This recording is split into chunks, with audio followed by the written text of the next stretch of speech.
this was not just any usual diplomatic visit that we are going to talk about. During his trip to Israel, US Vice President Mr. JD Vance, he did something that few American leaders dare to do. He openly criticized Prime Minister Mr. Benjamin Netanyahu right on the camera. The spark?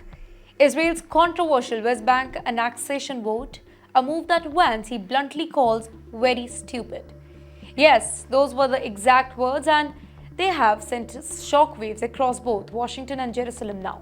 Let's break this down first.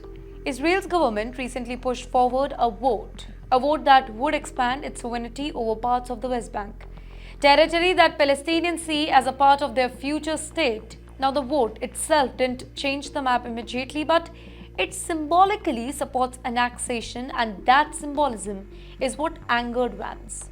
He said that such actions insult the peace process and undermine the United States' efforts to stabilize the entire region.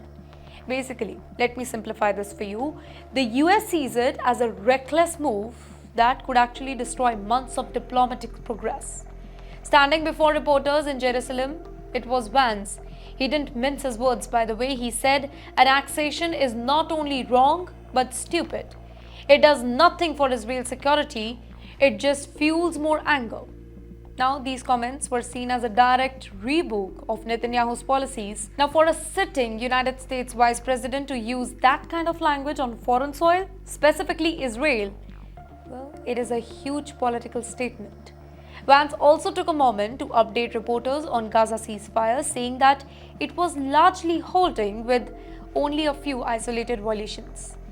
He praised the newly formed International Security Force as well, a coalition-backed team tasked with monitoring the truce and disarming Hamas militants. Well, according to him, communication with Hamas is not happening directly. Instead, the US is working through Arab mediators like Qatar and Egypt to maintain calm and push for long-term stability as well.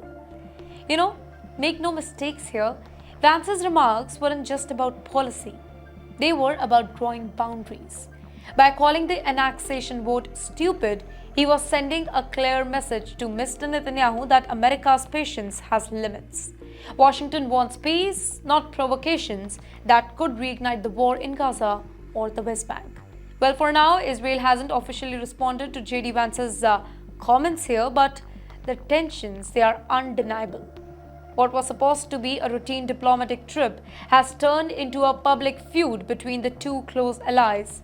And in the world of Middle Eastern politics, that kind of friction can change every single thing.